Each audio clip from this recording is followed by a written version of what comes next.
at the Sydney West Martial Arts Gym. Under Luke Martin, he has a fight record of 2 wins and 2 losses from Sydney, Australia. Give it up for Ethan Thomas!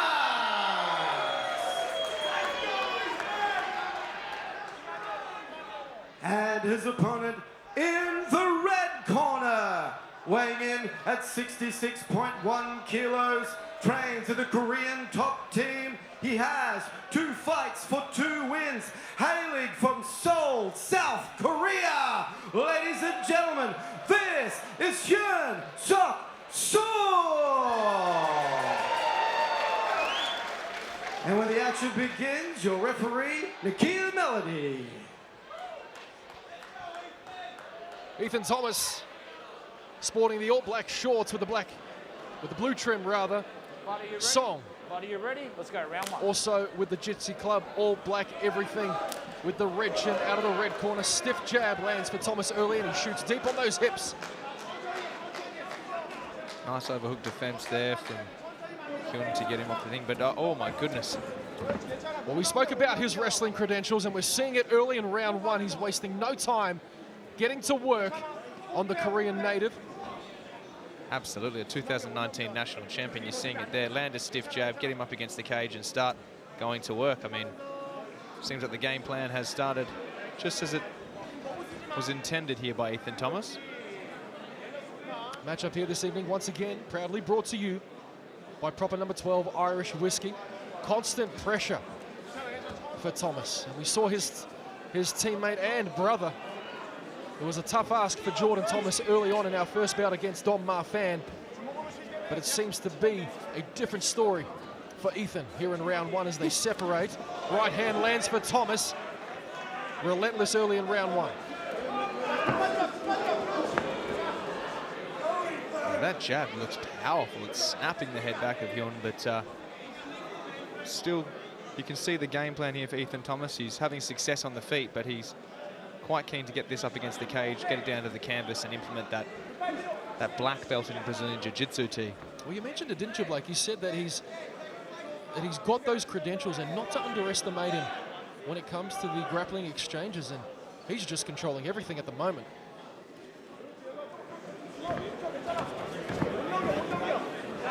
Great defense from Song just. Absolutely. I mean, I've seen some impressive whizzes inside the Eternal cage tonight. He's just not giving Ethan any room. A couple of McGregor shoulder strikes to find an advantage here, even though he's got control. Those shoulder strikes, no doubt, brought to you by Proper 12 Whiskey as well, T. Absolutely. Proper number 12 Irish Whiskey. We saw those shoulder strikes, well, I wouldn't say implemented, but utilised effectively by Conor McGregor against Donald Cerrone almost 4 years ago now.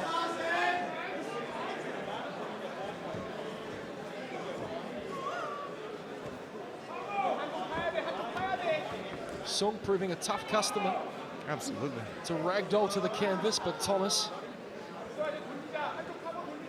not giving him any space to progress his position in round 1 as we pass the halfway mark here in our first round.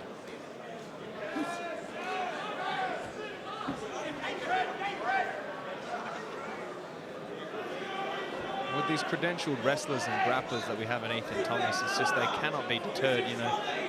Someone who's newer to grappling might be deterred after 1 or 2 stuffed attempts, but not him. He's just relentless with the pressure. Well, he had a nice jab there from Song coming in. Oh. That hair makes things just all the more exciting as they're throwing hooks, doesn't it, T? It definitely does. It adds to the theatrics, Blake. I'm sure you're well familiar with a guy called Clay Guida. Clay Guida, yes. You see the resemblance. I've heard of him. It was actually reminding me of former Eternal lightweight champion Jack Becker when he won the title against Dan Hill. He had the long locks coming out. There was a few Clay Guida comparisons made there. Oh, nice overhand, just misses. Well, your teammate Jack Becker, who won that Eternal lightweight strap here at this venue. Very much looking forward to his return, T. Yes, we are, Blake. Sorry to cut you off there. No, that's all right. But again, we've got Ethan Thomas in on the hips. Seems like he's got his hands clasped, but Song just a tough customer to get down.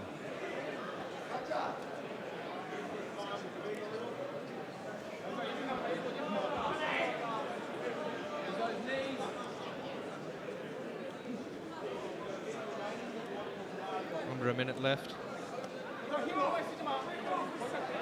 Nothing overly significant in this first round, but action being heavily initiated on the side of Ethan Thomas.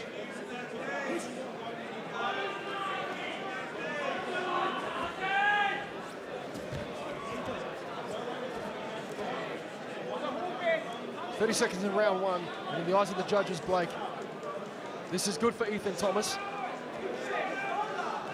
It is, but I suppose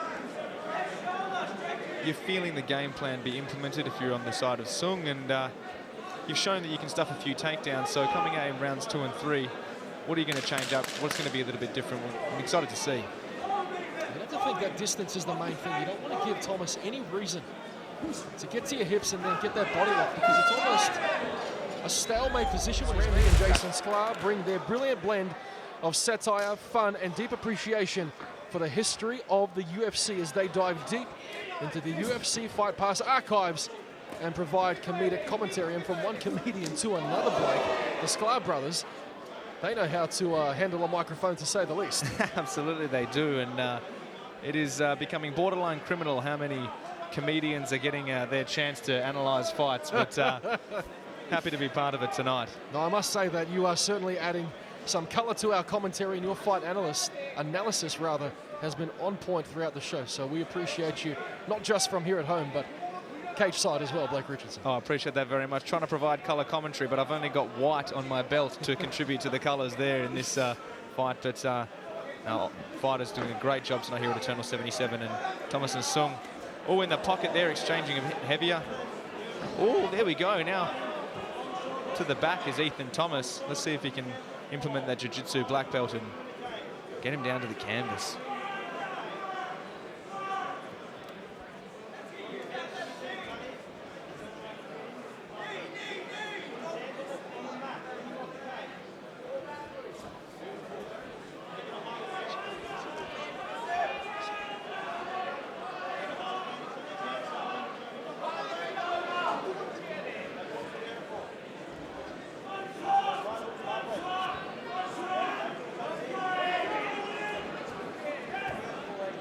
Some nice reversals from Seong yet again.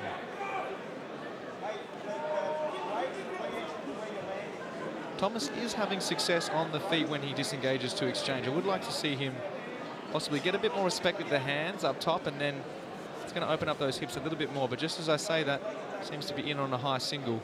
See if he can run the pipe and finish it. There it is. Nicely done, chained into the double leg. Seong straight back up to his feet. My goodness. Got a bit of assistance from the fence there, but oh, there we go. Nicely picked up by UT. But we'll give credit to his heavy hips. How does that sound? Yeah, sure. Listen, Nakia Melody's getting paid the big bucks in there. If he didn't see it, then I applaud Seong. I don't know if he necessarily wedged his fingers inside the fence, but there was certainly a hand up against the cage.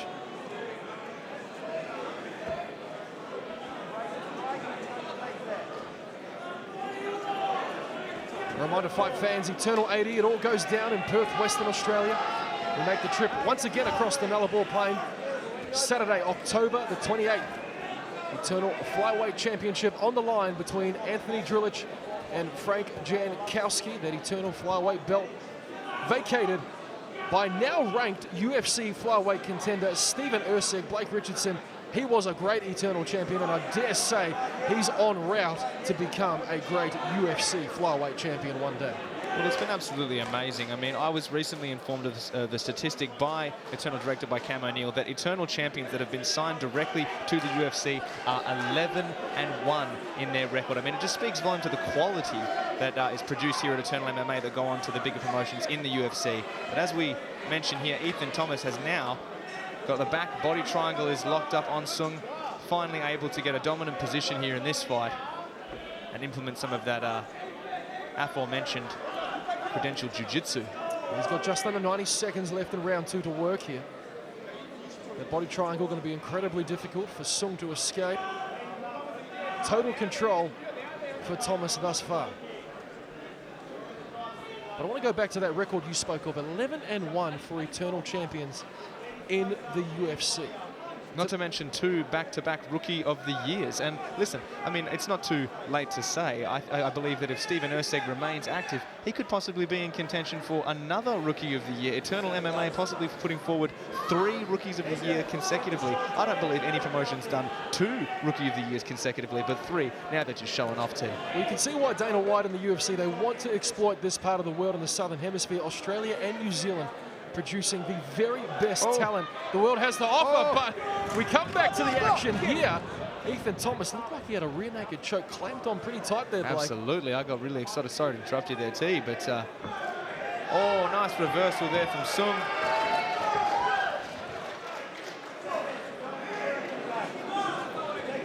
He's done a good job to get back to his feet. But Thomas just not letting him off the hook in round 2. As we will see a 3rd round here at Eternal 77. Ready? Last round, boys. Song to pull a rabbit out of the hat as he goes to the front kick to the face, partially blocked by Thomas. Oh, that's a nice right hand there from Seong. Overhand right sets up the entry for Ethan. And it's more of the same here early in round 3. It's that aggressive caveman-like pressure from Thomas. He comes in, the hair's swaying in your face, he's scaring you, he's loading up that overhand right, and before you know it, boom, he's in on the cage with you. Some nice separation there from Seong. Let's see if he can get to work with the hands and the legs.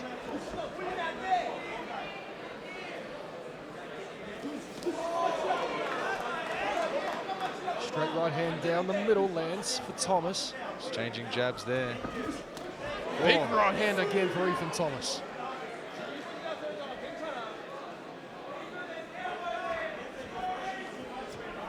And it's so frustrating when you just can't keep a fighter off you like this. I feel for Seong, but this is the game. This is mixed martial arts, and the game plan is proving effective for Ethan Thomas tonight.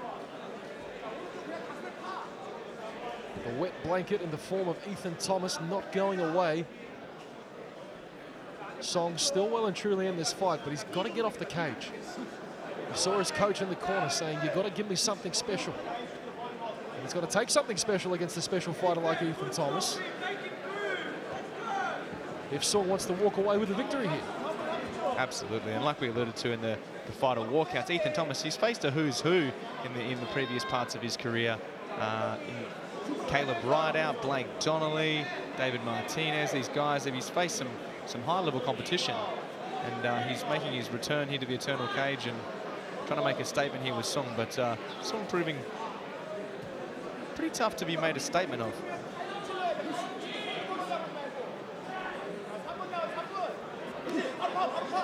Push the body.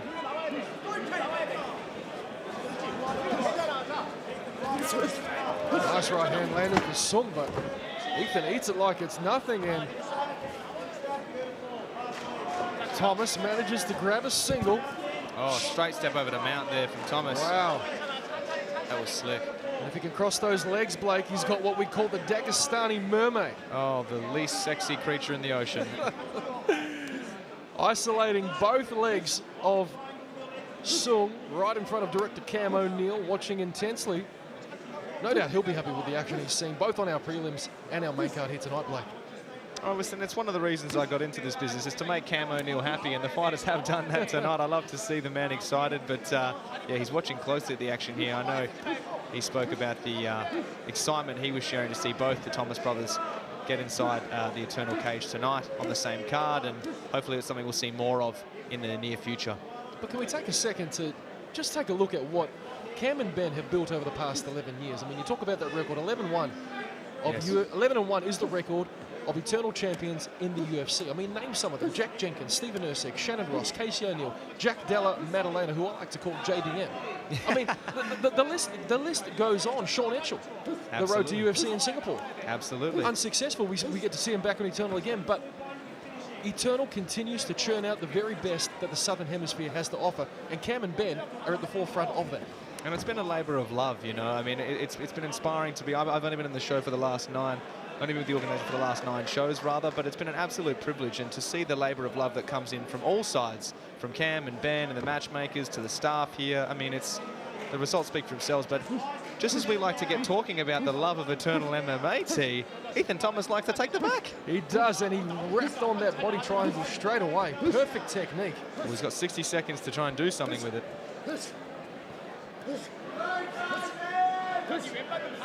And this is great positional control for Ethan Thomas as he looks to go under the chin with that left hand. And that body triangle is latched on tight. We saw this at the end of round 2. Can he crank that neck? Oh, I tell you what, when it's a black belt on your neck, doesn't matter if it's over the jaw, everything below the eyes is a choke, as Rod Costa once said to me. It's all fair game, and the squeeze on these high-level grapplers is something to be feared.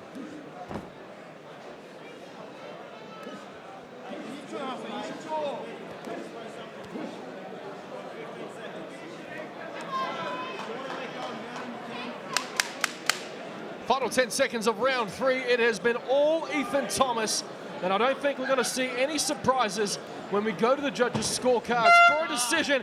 He finishes off on top. Ladies and gentlemen, after 3 rounds of action, we have a decision. All 3 judges score the bout 30-27 for your winner in the blue